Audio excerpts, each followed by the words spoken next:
Hey everybody.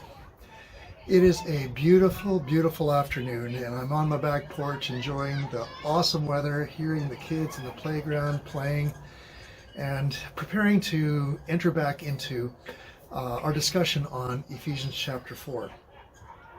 Today I'd like to look at four verses from towards the end of Ephesians chapter 4, starting from verse 20 going to 24.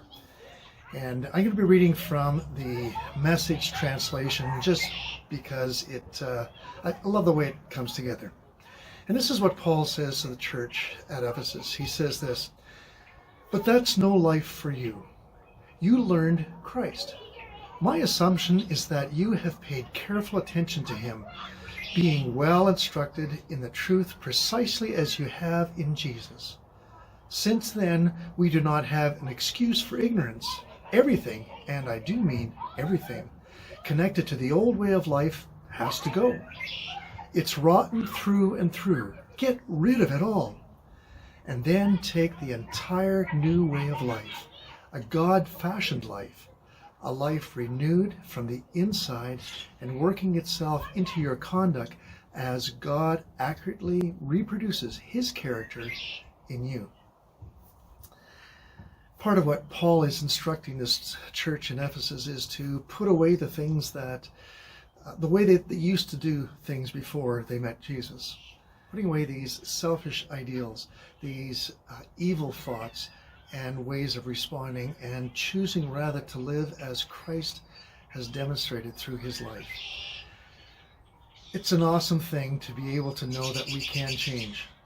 Just like the season around us has changed from a month ago where it was in the minus 20s for the better part of a week and snow falling, very, very frigid temperatures, to now a month later I'm in my back porch with just a shirt on and I'm not cold at all. The birds are singing. There's a sense of spring and newness springing up. In that same way, Paul is saying, leave the winter behind.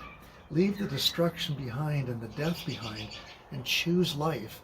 Allow those seeds of purity and righteousness that God is causing to birth up within you to bring about fruit, good fruit in you, as you choose to do the new and live towards the new life that Jesus calls us all to.